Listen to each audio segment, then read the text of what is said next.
Haleluya. Selamat pagi, shalom. Puji Tuhan. Pagi ini senang sekali. Saya sangat menikmati ketika pujian dinaikkan. Dan kita percaya bahwa dalam setiap persekutuan kita, ketika kita mengundang Dia hadir, Dia ada.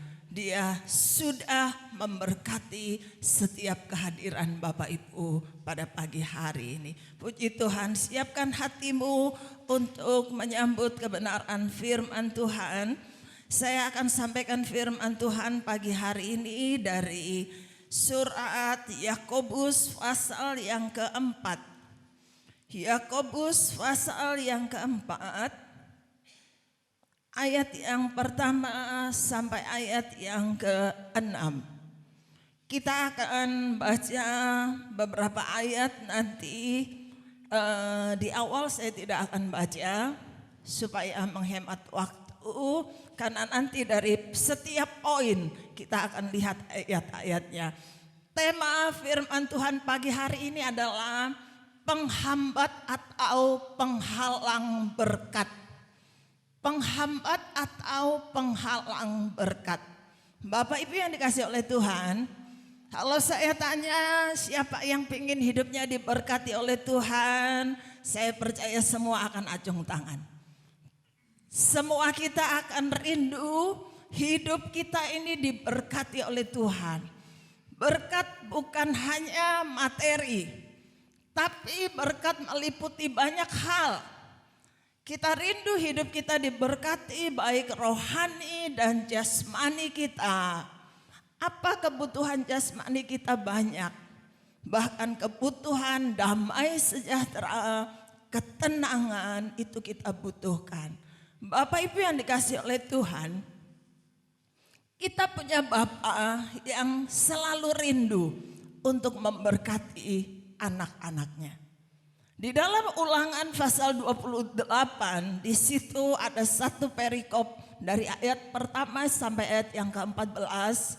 Firman Tuhan berkata, aku akan memberkati engkau, aku akan memberkati engkau. Itu janji berkat. Itulah Bapa kita.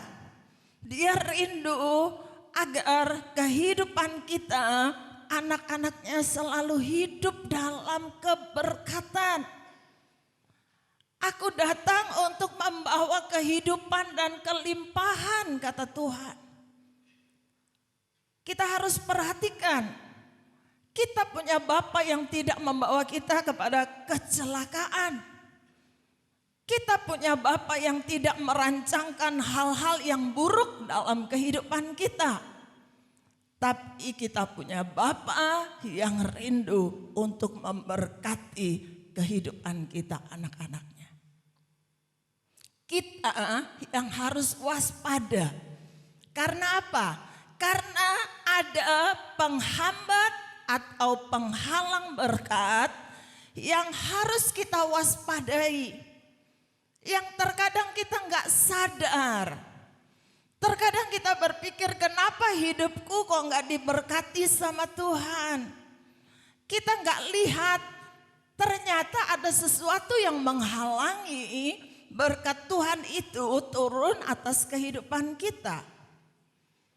Bapak Ibu yang dikasihi oleh Tuhan, dari pembacaan Yakobus pasal yang keempat, kita akan lihat ayat yang pertama dan ayat yang kedua. Kita akan lihat Yakobus 4 ayat 1 dan ayat yang kedua. Puji Tuhan. Ya, saya akan bacakan ayat ini. Hawa nafsu dan persahabatan dengan dunia. Ayat pertama, dari manakah datangnya sengketa dan pertengkaran di antara kamu? Bukankah datangnya dari hawa nafsumu yang saling berjuang di dalam tubuhmu? Kamu mengingini sesuatu, tetapi kamu tidak memperolehnya. Lalu kamu membunuh. Kamu iri hati, tetapi kamu tidak mencapai tujuanmu. Lalu kamu bertengkar dan kamu berkelahi. kamu tidak memperoleh apa-apa karena kamu tidak berdoa. Yang pertama, penghalang berkat atau penghambat berkat, yang pertama adalah iri hati. Iri hati ini ternyata bisa menghambat berkat Allah untuk kita terima. Bapak Ibu yang dikasihi oleh Tuhan, di dalam Alkitab diberikan contoh-contoh untuk apa? Untuk menjadi pelajaran bagi kita umat Tuhan. Ada kisah Kain dan Habel, kakak beradik sekandung. Tetapi kenapa sampai dicatat di dalam Alkitab terjadi pembunuhan? Kain membunuh Habel adiknya. Kalau Bapak Ibu mengikuti cerita ini dari sekolah minggu, Kain mempersembahkan korban kepada Tuhan, tapi persembahannya tidak diterima. Ketika Habel mempersembahkan korban diterima, hati Kain menjadi panas. Kain menjadi marah. Kain menjadi iri hati kepada adiknya. Sampailah terjadi pembunuhan kakak beradik ini. Bapak Ibu yang dikasihi oleh Tuhan, kalau kita tahu kisah daripada Yusuf. Yusuf itu 12 bersaudara, banyak. Tapi yang seibu hanya Yusuf dengan Benyamin. Ada beberapa saudaranya yang lain ibu. Dan apa yang membuat saudara-saudara Yusuf akhirnya sampai menjual Yusuf ke Mesir. Sebelum dijual ke Mesir, mereka buang adik mereka ke sumur yang kosong. Kok tega? Saudara, kalau kita berpikir kenapa sampai terjadi seperti itu, ternyata sudah ada bibit-bibitnya. Karena orang tuanya memperlakukan Yusuf berbeda dengan saudara-saudaranya yang lain. Dan hal ini membuat saudaranya menjadi iri hati. Iri hati ternyata sangat berbahaya. Sampai rasa kemanusiaan, rasa persaudaraan akhirnya akan hilang. Tega Bapak Ibu yang dikasihi oleh Tuhan. Kemudian Bapak Ibu, kenapa Saul berusaha terus ngejar Daud? Saul pengennya membunuh Daud. Padahal tadinya Daud ini prajurit andalan daripada Saul. Saul begitu mengandalkan Daud karena Daud luar biasa. Setiap perang menang, setiap perang menang. Tapi akhirnya Saul berusaha untuk membunuh Daud karena kembali dimulai dari rasa marah, rasa iri hati. Akhirnya terjadilah niat-niat untuk membunuh. Bapak Ibu yang dikasihi oleh Tuhan, bahaya sekali iri hati itu. Jangan biarkan iri hati ada dalam kehidupan Bapak Ibu sekalian. Karena dampaknya itu sangat-sangat luar biasa. Bahaya Bapak Ibu. Minta selalu Tuhan berikan hatiku yang lapang. Berikan hatiku yang luas. Supaya apa? Supaya ketika kita diperhadapkan dalam kehidupan ini. Mungkin ada gesekan, ada masalah. Bapak Ibu yang dikasihi Tuhan. Jangan sampai hal ini menguasai hidup kita. Sampai kita sudah hilang pikiran sehat kita. Kita berusaha untuk melakukan hal-hal yang tidak baik. Bapak Ibu yang dikasihi oleh Tuhan. Tuhan tidak bisa memberkati orang yang hidupnya, hatinya masih penuh dengan dengki, iri hati, dan marah. Saya berikan satu cerita. Ada dua orang bisnismen Bapak Ibu. Dua orang pebisnis ini dalam bekerja selalu bersaing Bapak Ibu. Selalu bersaing. Yang satu berusaha untuk nyaingin satunya. Yang satu panas kadang berusaha lagi. Jadi dua-duanya ini secara tidak langsung ada persaingan yang gak sehat. Nah, satu hari datanglah malaikat Tuhan kepada salah satu dari mereka dan berkata demikian. Tuhan akan memberkati hidupmu.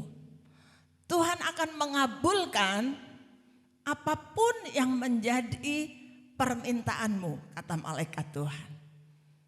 Kalau engkau minta 5 mobil mewah, Tuhan akan kasih. Kalau engkau meminta 10 gunung emas, Tuhan akan kasih. Wah, mikir nih orang ini, wow. Ini satu tawaran yang luar biasa. Belum selesai. Ternyata malaikat Tuhan berkata, tapi ada syaratnya. Apa syaratnya? Sainganmu akan dikasih 2 kali lipat dari apa yang engkau minta.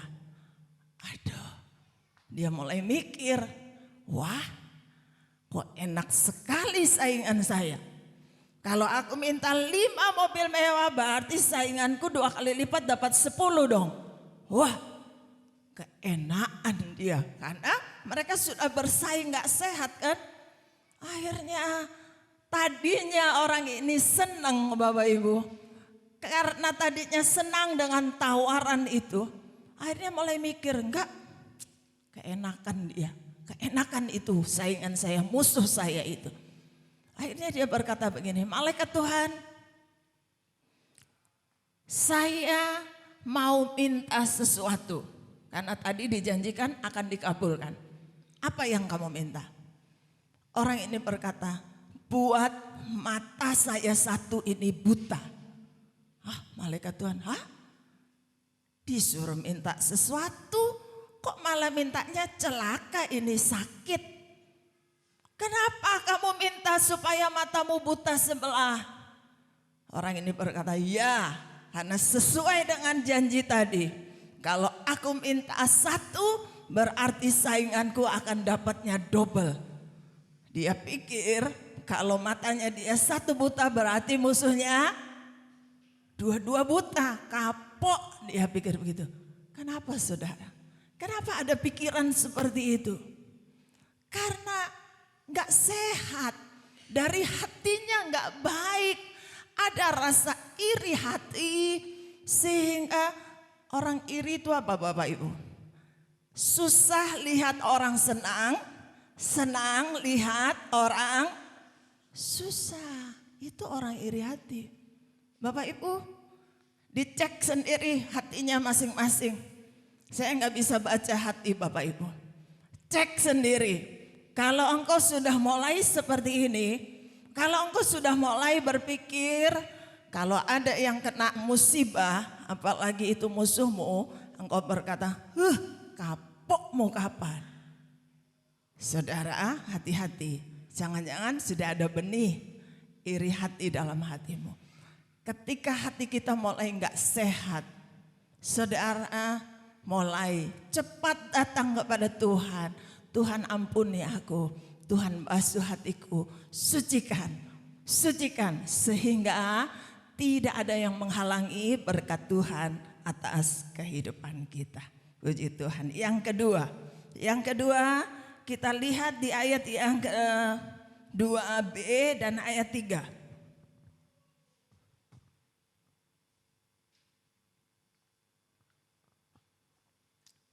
Dari Yakobus pasal keempat tadi, ayat yang ke-2b, demikian bunyi firman Tuhan. Kamu tidak memperoleh apa-apa karena kamu tidak berdoa. Ayat 3, atau kamu berdoa juga, tetapi kamu tidak menerima apa-apa karena kamu salah berdoa. Sebab yang kamu minta itu hendak kamu habiskan untuk memuaskan hawa nafsumu. Penghambat atau penghalang berkat yang kedua adalah tidak berdoa atau salah berdoa. Tidak berdoa atau salah berdoa. Yang pertama tidak berdoa, wis jelas. Tuhan gak mau kasih orang yang berkatnya untuk orang yang malas berdoa. Malas berdoa, malas ibadah. Saudaraku, Tuhan tidak ingin memberkati orang-orang yang seperti ini. Tuhan itu tahu loh Bapak Ibu. Tuhan itu tahu kebutuhan kita. Tuhan tahu apa yang menjadi keperluan kita. Tetapi terkadang Tuhan mau kita itu sampaikan. Bukankah berdoa itu adalah komunikasi kita dengan Tuhan? Jadi doa itu meliputi beberapa unsur Bapak Ibu. Di dalam kita berdoa itu ada penyembahan, ada ucapan syukur, ada minta pengampunan dosa, kemudian ada juga permohonan. Kenapa Tuhan mau kita menjadi anak-anak Tuhan yang tahu berdoa? Karena dengan kita berdoa, kita menyampaikan isi hati kita dengan Tuhan, ada komunikasi kita dengan Bapa kita. Kalau orang yang tidak mau berdoa, ya jangan berharap berkat Tuhan lah. Tuhan itu bukan kayak pesulap yang simsalabim mau kasih, enak sekali ya. Tuhan mau kita berdoa. Kalau kita berdoa, percayalah ada waktunya Tuhan menjawab doa kita.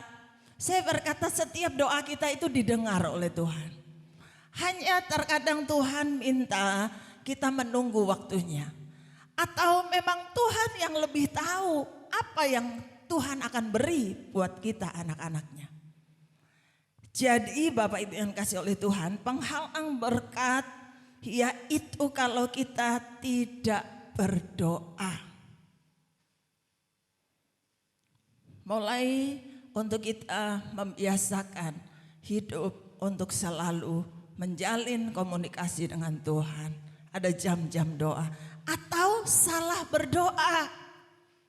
Jangan sampai juga kita salah dalam berdoa. Tadi ayat ini dikatakan, ayat yang ketiga, atau kamu berdoa juga. Ini orangnya berdoa, tetapi kamu tidak menerima apa-apa karena kamu salah berdoa. Kenapa salah berdoa? Karena Tuhan tahu isi hati dan pikiranmu. Engkau berdoa, Tuhan berkati hidupku. Tuhan angkat hidupku. Tuhan jadikan aku orang yang luar biasa kaya raya. Tapi Tuhan tilik loh hati saudara. Tuhan lihat orang ini, kalau aku percayakan harta kekayaan yang berlimpah, akan mudah lupa kepada penciptanya. Bahkan bisa lupa kepada keluarga. Tuhan tahu.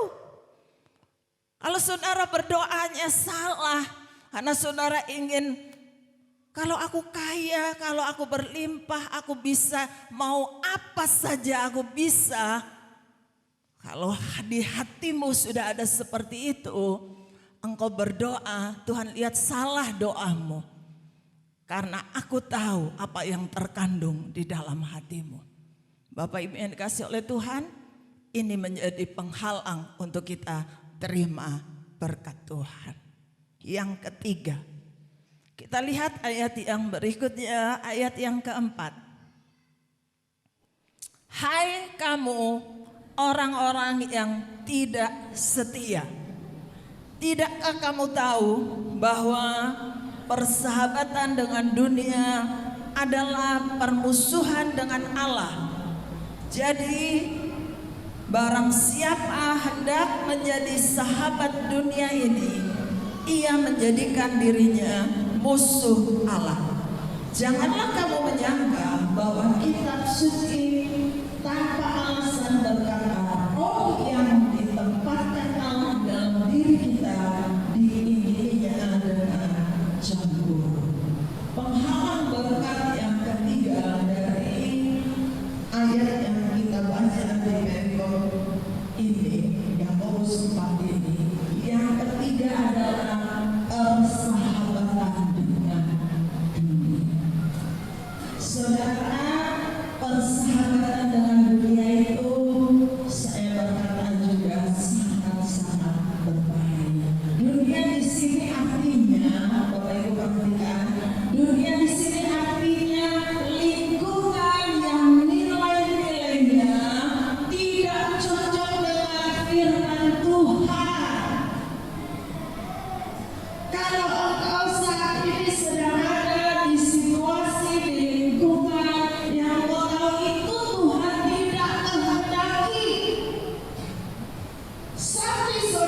Jangan heran berkat uang seret,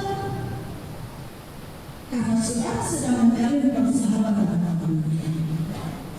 Dan Tuhan berkata di dalam firman Allah tadi jelas berkata bahwa di ayat yang keempat, tidakkah kamu tahu bahwa persahabatan dengan dunia adalah apa, Bapak Ibu? Apa? Persahabatan dengan dunia adalah lebih keras. Saudara mau musuhan dengan Allah atau mau disayang Allah? Saudara mau dimusuhan dengan Allah atau mau disayang sama Allah? Saudara pilih sendiri. Kalau saya mau Tuhan sayang saya. Sayangi saya dari saya lahir sampai nanti saya tutup mata selamanya. Kalau boleh Tuhan, Engkau tidak pernah melepaskan tanganku. Aku terus ada di dalam jalan. Saudara, ini menjadi penghalang berkatmu, menjadi penghambat berkatmu. Kalau engkau ada di dalam persahabatan dengan dunia, engkau ada di lingkungan yang nilai-nilainya tidak cocok dengan firman Tuhan. Jangan bergaul dengan dunia ini. Saudara ada di dunia, memang Tuhan tempatkan kita ada di dunia ini, tapi Tuhan tempatkan kita dengan tugas apa? Untuk kita menjadi terang, menjadi garam bagi dunia ini. Jangan sampai tidak bisa dibedakan, Bapak Ibu. Jangan sampai tidak bisa dibedakan. Kita di dalam, kita datang di gereja, kita berdoa, tapi kita berdoa, kita hidup di dunia, kita berdoa dengan dosa. Kita di gereja, kita baca Alkitab, tapi ketika kita keluar, bukan Alkitab lagi, tapi alkohol. Saudara sedang bersahabat dengan dunia. Saudara sedang menjalin persahabatan dengan dunia, dan persahabatan dengan dunia jelas berkata permusuhan dengan Allah. Bapak Ibu yang dikasihi oleh Tuhan, ini menjadi penghalang berkat kita untuk kita beribadah. Bapak Ibu yang dikasihi oleh Tuhan, hidup ini hanya satu kali. Kalau Tuhan kasih kemurahan kita, kalau Tuhan kasih kesempatan kita untuk hidup, sekali lagi bukan kita jalani hidup ini dengan semaunya kita. Ingat, kita ini ada yang punya. Sang punya kehidupan itu adalah Tuhan. Ketika jarum-jam kehidupan kita diputar, siapa yang bisa menghentikannya? Hanya Dia yang punya kehidupan kita. Kapan? Gak ada yang tahu. Mungkin ada yang dikasih paket waktu sampai usia panjang, sampai sudah nanti kakek nenek, sampai usia pikun. Iya kalau dikasih waktu panjang. Tapi kalau kita dikasih waktu pendek, kembali siapa yang tahu? Hidup ini adalah anugerah, hidup ini adalah murah Tuhan. Jangan sia-sia. Bapak Ibu yang dikasihi Tuhan, biar hidup yang satu kali ini kita benar-benar mau berkata, Tuhan, ini hidupku Tuhan, pakai hidupku Tuhan, pakai hidupku Tuhan. Biar kita tidak menjadi orang yang sia-sia. Bapak Ibu yang dikasihi oleh Tuhan, penghalang atau penghambat berkat yang ketiga adalah persahabatan dengan dunia. Jadi jangan sampai kita bersahabat dengan dunia. Ketika kita terus membiarkan hidup kita bersahabat dengan dunia, perlahan-lahan hidup kita akan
penghalang berkat yang keempat ayat yang ke-6. Tetapi kasih karunia yang dianugerahkannya kepada kita lebih besar daripada itu. Karena itu dia katakan Allah menentang orang yang congkak, tetapi mengasihani orang yang rendah. Penghalang berkat yang keempat adalah kesombongan. Allah sangat menentang orang yang congkak, orang yang sombong. Tetapi Tuhan dia mau tinggal di dalam kehidupan orang-orang yang rendah hati. Bapak Ibu yang dikasihi oleh Tuhan, biar kita menyadari Tuhan, semua anugerah Tuhan. Bukan hebatnya saya Tuhan, bukan karena saya orang yang pintar, bukan karena saya orang yang ulet, atau pokoknya semuanya karena saya dan karena saya. Itu adalah sikap sombong kita. Tuhan mau tinggal di hati yang rendah, orang yang punya kerendahan hati. Dan firman Tuhan berkata, kesombongan ini menjadi penghalang untuk berkat Tuhan diberikan kepada anak-anak. Ada satu kisah di dalam kitab Daniel, Bapak Ibu, pasal yang keempat. Di situ dikisahkan tentang Raja Nebukadnezar, seorang raja, Bapak Ibu. Seorang raja itu kurang apa sih? Semua ada, yang melayani lengkap ada semua. Dan tanpa disadari, Nebukadnezar mulai tinggi hati. Dia mulai sombong, dia mulai berubah setia dari Tuhan, dan itu Tuhan tak mau. Akhirnya apa? Di dalam kisah itu dikatakan bahwa Allah menghalau Nebukadnezar ini dari antara manusia. Dia hidup di hutan, jadi serba seperti binatang. Rambutnya panjang, terus apa yang dimakan? Ya kayak binatang tuh, cari makanan di hutan itu. Saudara, hati-hati kalau orang sombong, Tuhan akan merendahkan serendah-rendahnya. Bapak Ibu yang dikasihi oleh Tuhan, hanya Tuhan yang layak diberikan. Hanya Dia dan hanya Dia. Tidak ada yang bisa kita samakan dengan Tuhan. Dan kesombongan ini menjadi salah satu penghalang, penghambat berkat Tuhan turun atas kehidupan kita. Bapak Ibu yang dikasihi oleh Tuhan, pagi hari ini saya menyampaikan pesan Tuhan bagi setiap kita jemaat Tuhan. Tuhan mengasihi Bapak Ibu, Tuhan mengasihi saya. Lewat kebenaran firman Tuhan pada pagi hari ini, saya berkata kita mau periksa masing-masing di dalam kehidupan kita. Kalau mungkin masih ada hal-hal yang membuat penghalang berkat Tuhan atas kehidupan kita.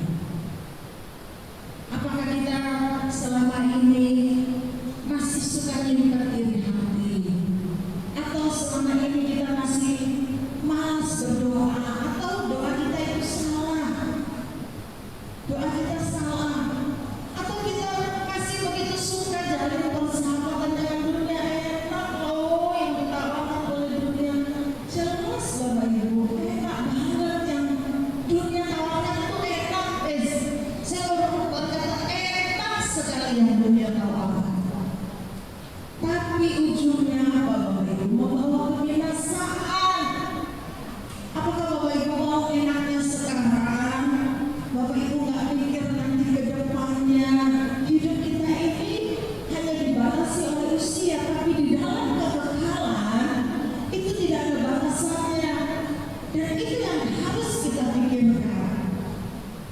Kita akan hidup di kekekalan yang mana? Di surga atau di dalam tempat yang penuh dengan api yang tidak akan padam?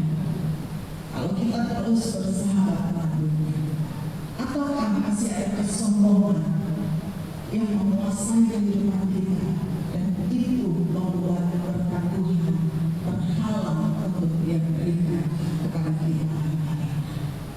Kiranya lewat kebenaran firman Tuhan pagi hari, Roh Kudus yang lebih lagi berbicara di dalam setiap hati nurani kita.